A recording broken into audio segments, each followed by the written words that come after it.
This is Gemara in Kesubos Daf at Sadi Gimel, and we're holding Daf Sadi Gimel Amar Aleph, about 6 lines from the top as you begin a new Mishnah. A bit of math today, but let's hope B'siyata D'Shmaya for clarity.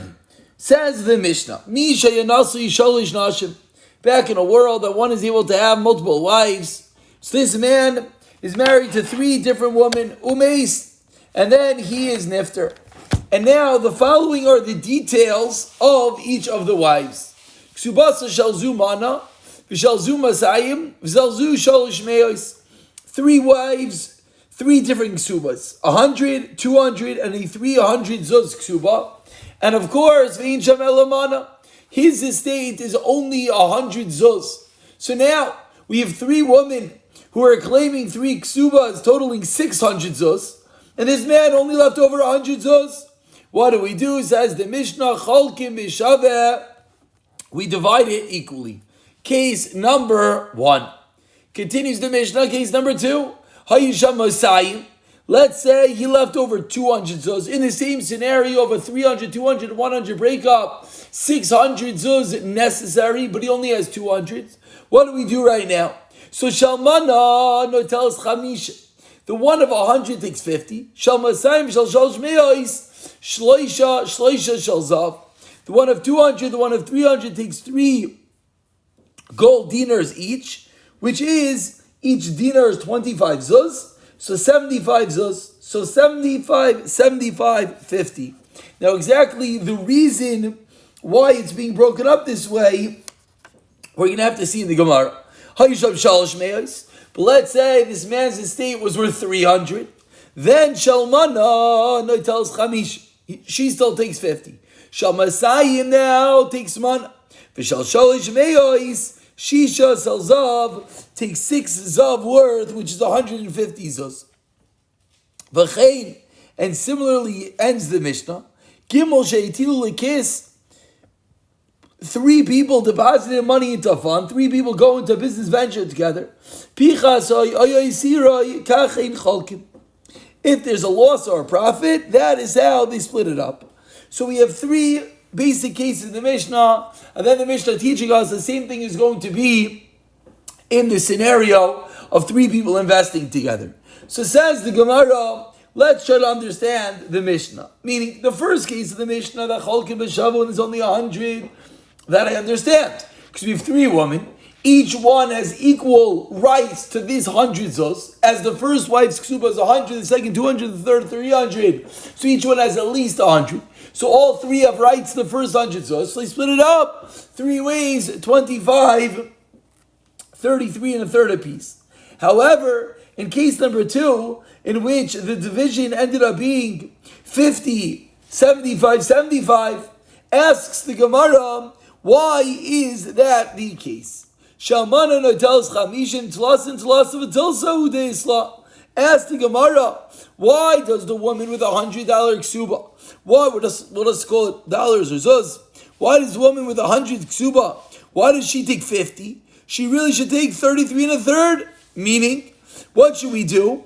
All 3 women again should divide the 100 zuz. And that 100 should go 3 ways, 33 and a third. Meaning, this is case number 2 in which there's 200 zuz left over. So I understand that women 2 and 3 are going to get more. But the question is, why isn't that first 100 zuz just like case number 1? Split it 3 ways. Each one gets 33 and a third. And then woman 2 and woman 3 will split up the next 100 as well. Where do we get the fact that woman 1 is getting 50 and 2 and 3 are getting 75?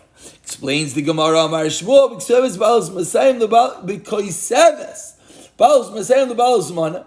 The case is where the woman who has a 200 ksuba wrote to the woman of 100 ksuba, Dinu dvarim ein li imach bimana. I do not have a claim with you with regard to the first mana.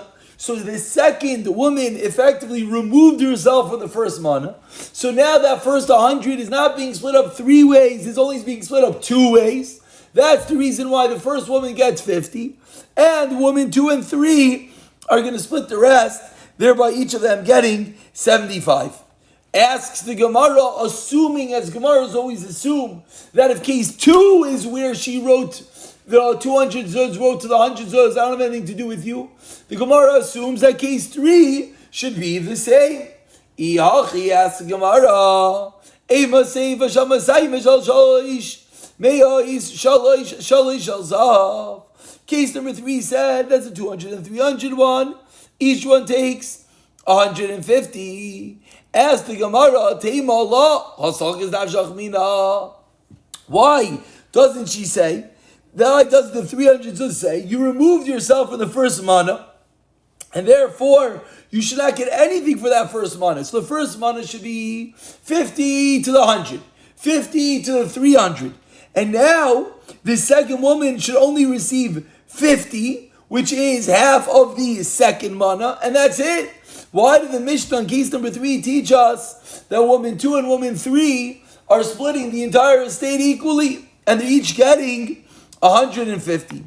Answers the Gemara, Misham the Amra La Midinu Dvar Mutis Alika Nafshai. You know why? Because the 200 zuz woman tells the 300 zuz woman, it's only from the first mana I remove myself, but I did not give away everything else.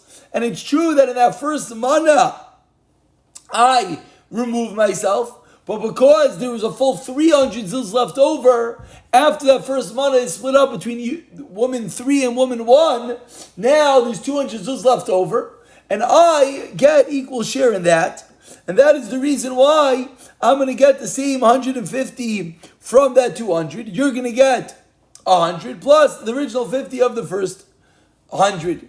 And that's how the Mishnah so far explains the first 3 cases. But now, says the Gemara at the 2 dots, about 15 lines to the bottom of the Amid, let's delve a bit deeper into case number 3. There's a 300 zuz. We said 1 takes 50, A takes 50, and B and C each takes 150. And the truth is, this is really a continuation of that which we just said a moment ago. That which we just said a moment ago explained how woman 2 answers up woman 3. But it didn't really explain to us why woman 2 and woman 3 each get 150. So says the Gemara, Shal Masayim Mana. The Mishnah, Shal Masayim Mana. The Mishnah said that the one with the 200 zuz takes 100. Asks the Gemara. Yeah, so I have to retract for a moment. I was saying this incorrect. A moment ago, I just explained that women 2 and 3 end up with 150 apiece. That is incorrect, because anyone that was listening was yelling at their screen, saying that 150, 150, and 50 is too much, is 350, and that was not the scenario. There were only 300 in this state. And that's the reason why, in case number 3, I apologize, it was A takes 50, B takes 100, and C takes 150. So now, that makes a lot more sense. 150, 150 is 300. Now asks the Gemara, Hayisham Shalosh Me'ois, Shal Masayim Mana. The 1B, we said, takes 100. Shivim V'chamisha Udisla. Ask the Gemara, I don't understand. Where does she get 100 from? She has nothing to do with the first 100. Now, what's left? There's 200 zuz left. Split the 200 zuz in half, and woman 2 should get 100. So ask the Gemara, why does woman 2? One more time. Let's try this one more time. Again. If the first 100 is split between A and C, and each of them take 50, now there's 200 zuz left over. So says the Gemara, why are we taking that 200 zuz and splitting it down the middle and assuming that B and C have equal rights in it? B only has a 200 zuz, and not she should have no rights. Or she should not have full rights, I should say, in the last third 100 zuz. So why are we saying that B and C split it equally, thereby B getting 100 and C getting 100 and already had 50? Says the Gemara, B should be getting less because she doesn't really have a claim to that third 100 zuz. Amar Shmuel explains Shmuel because Seves Bala Shalosh Meos Balas Masayim Ula Balas Mana didn't varmili Imachem Bimana. And the case is that the C wrote to B and A that had nothing to do in that first 100. And that's the reason why B ends up getting 50 from that first 100 and then 50 for the second, and thereby getting 50, 100, and a 150 breakdown. That is Teretz number 1. Rav Yaakov Minahar Pokad goes back and he says, let's go a little bit deeper into case 2 and 3. Says Rav Yaakov Minahar Pokad an alternate explanation in cases 2 and 3 in the Mishnah. Mishmei de Ravina. Amen. Reisha b'shtei tefisas v'seifa b'shtei tefisas. What Rav Yaakov Minahar Pokad from Ravina explains is that the way to explain the Mishnah is to break it into 2 stages. And if we break the Mishnah, both the Reisha and the Seifa into shtei tefisas, 2 seizures, 2 divisions, 2 stages, then we'll easily do the math. Explains the Gemara. Reisha b'shtei tefisas, what's the case? First, there's 75. So 75 falls. What happens? We split 75 3 ways, and each one gets 25. Beautiful. And then, and then 125 falls the second time. So again, of that 125, 75 goes 3 ways. So now A has 50, B has 50, and C has 50. Now the last 50 is split between B and C, and that is how in the Mishnah we end up with, in the case B, when there's a 200 zuz ksuba, that A got 50, and B and C split the other 150, each one getting 75. Now Ravina continues, Rav Yaakov Minahar Pokad. Seifa b'shtei tefisa is the same as in the Seifa. Again, 75 falls. 75 falls split in 3 ways, 25, 25, 25. Then what happens next is 225 falls next. Take that 225. 75 of the 225 again gets split 3 ways. Now each of the women has 50. And now what's left is 150. But of that 150, 100 is divided between B and C, because B has a claim to the full 100. She gets another 50, effectively leaving B with 100. And then C takes the remainder, thereby she gets 150. So 2 ways of learning the Mishnah, And Tanya Zu Mishnahs Rav Nasan, Rabbi Amar Einani Roid Varshal Nasan Beilu Al Cholkus B'Shaveh. Says Rabbi, I disagree, and rather, what do you do in these scenarios? You split it equally. Says the Gemara, so now, after we understand the case of the Mishnah ended off with the similar application, is that when 3 doesn't have to be women, 3 people, put money into a fund, 3 people put it into a deposit, said the Mishnah, if there's a loss or a profit, they split it similarly to the way that we just said in the Mishnah. So Amar Shmuel comes along Shmuel and he says, Shnayim sheitilu lekes zaman of zamasayim. Says Shmuel, 2 people deposited money into an investment.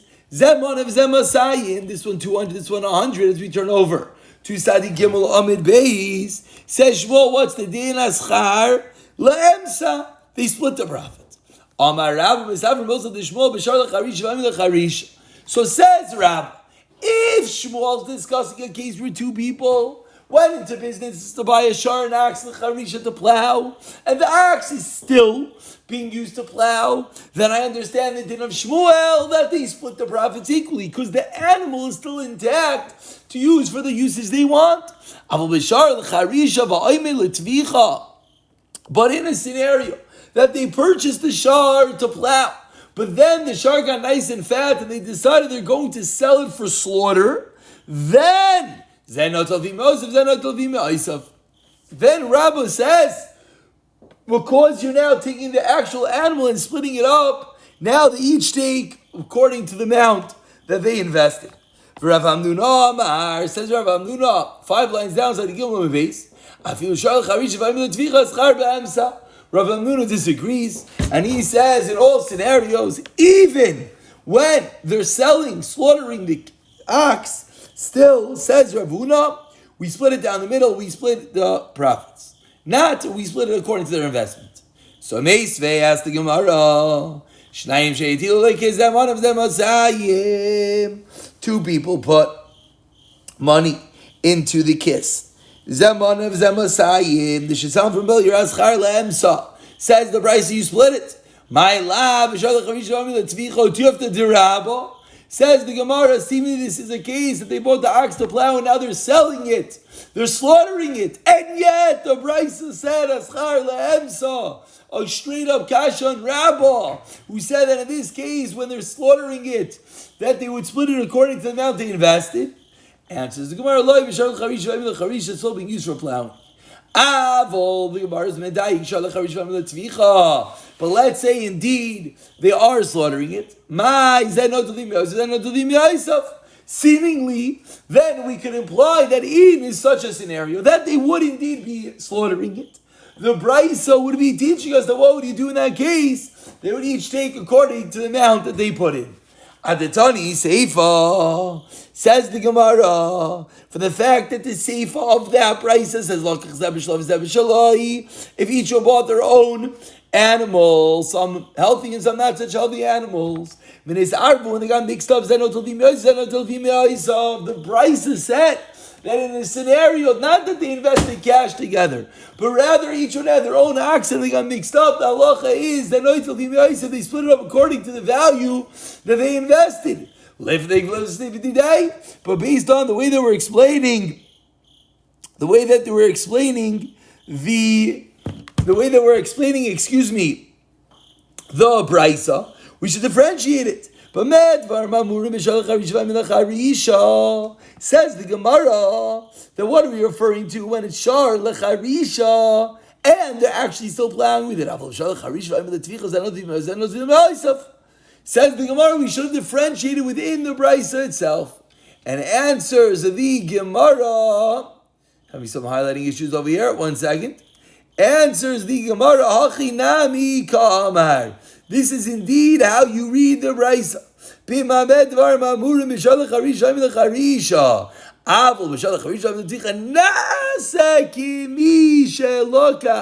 That in the scenario that you're going to use it letzvicha, we make it as if it was purchased and they got mixed together. So says the Gemara, that case in the Seifa is essentially the B'medvar Mamurim that we just suggested, that we said, and therefore we can learn it into the Brisa. Concludes the Gemara, Tanan, we're 5 lines from the Mishnah. We learned to the Mishnah. 3 people put money into fun. There was a loss or a profit. They split the same way. So the Gemara thinks that the invested actually made cash, and yet what do we see? They're chalkin.